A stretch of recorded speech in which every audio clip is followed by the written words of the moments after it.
Hello दोस्तों, पहले आप ये सुन लीजिए, उसके बाद हम बातें कंटिन्यू करेंगे। ना अगले जन्म में आप मेरी सगी दीदी बन के आना। मैंने दीदी बोला, सगी दीदी बनना। तो कह रही कि मैं दीदी तो नहीं बनूंगी, कुछ और बनूंगी। मैं बोला क्या?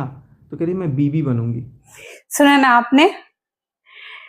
तो मैं अब यहाँ ये कहना चाह रही हूँ सचिन जी से कि सचिन जी ठीक है, मान लिया कि सारी गलती नेहा जी की है, ठीक है। तो आपने उस वक्त अपना पांव पीछे क्यों नहीं किया? आपको तो पता हो गया था, जैसा कि आप कह रहे हो कि आपको फुसलाया जा रहा था, बरगलाया जा रहा था। लेकिन जब नेहा ने आपको ये सिग्नल दिया, आपको उस वक्त ही समझ जाना चाहिए था ना। आपको उस वक्त क्यों ऐसा नहीं लगा कि ये बातें मैं मनीषा से शेयर कर लूं? और उसी वक्त मनीषा खुद को और आपको जरूर उससे दूर कर लेती। आपको क्या लगता है मनीषा सहर्ष उसके साथ जुड़ी हुई थी? अरे पता तो मनीषा को बहुत पहले से ही चल ही गया था, समझो, आप लोग के हाव भाव से। लेकिन वो बेचारी झूठा मुस्कान लिए आप लोग को देखा करती थी, और आप नाराज ना हो इसलिए वो नेहा से जुड़ी रहती थी। जितना हो सका उतना मनीषा ने सहा। जब ये क्रॉस हो गया ना, जब ये लिमिट क्रॉस हुआ ना, तब जाकर के मनीषा ने हार माना।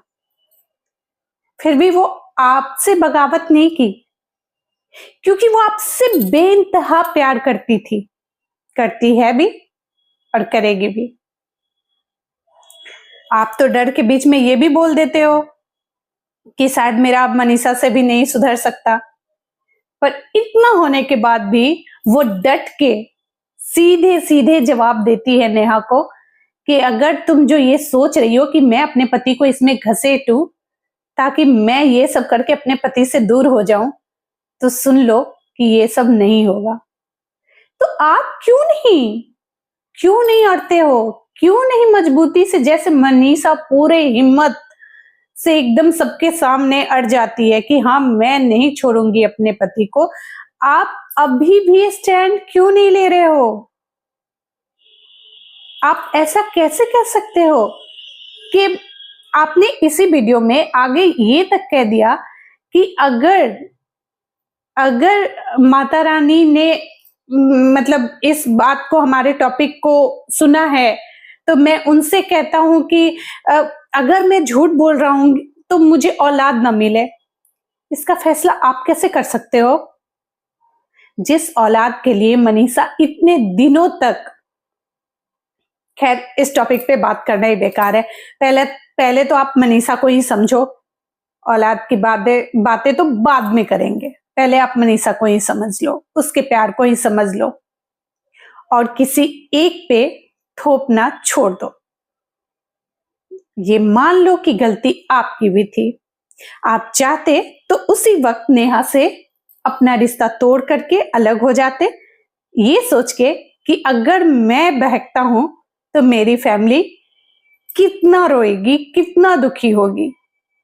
फैमिली का सोचते तो शायद आज जो ये सब हुआ है ना, ये सब कुछ नहीं होता।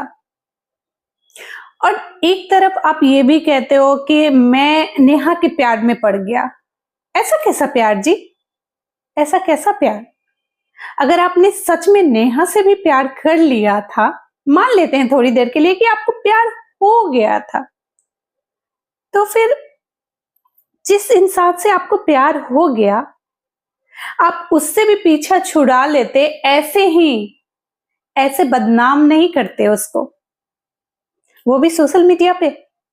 माना आपको प्रूफ चाहिए था, आप मनीषा को बोलते, मनीषा अपना रखती, जो भी उसको रखना था, जैसे भी लड़ना होता, वो हिम्मत दिखाई ना, शुरुआत उसने की ना, भले ही आपने उसको पुश किया, ये सारे लोग जान रहे हैं, लेकिन ये हक केवल मनीषा का था क्योंकि उसका सब कुछ टूट के बिखर रहा था, पर आपको हक नहीं है। एक और आपने मनीषा को तो जो दुख देना था वो तो दिया ही, और फिर आप क्या कर रहे हो? मान लो इस बात को कि गलती दोनों की है, सिर्फ उस पे उंगलियां न उठाओ। ना तो वो बच्ची थी और ना ही आप बच्चे हो जो उसने फुसलाया और आप बहल गए, फिसल गए। अब बंद करो ये सब, बहुत हो रहा है, बहुत हो रहा है। और बदनामी आपके साथ साथ एक बार फिर आपके घर परिवार पे भी आ रही है, तो इसको रोको अब, वरना आप मसाला दोगे, हम लोग को मसाला मिलेगा, मसाला मिलेगा तो बातें बढ़ेंगी, और बातें बढ़ेंगी, कहानियां बढ़ते रहेंगी।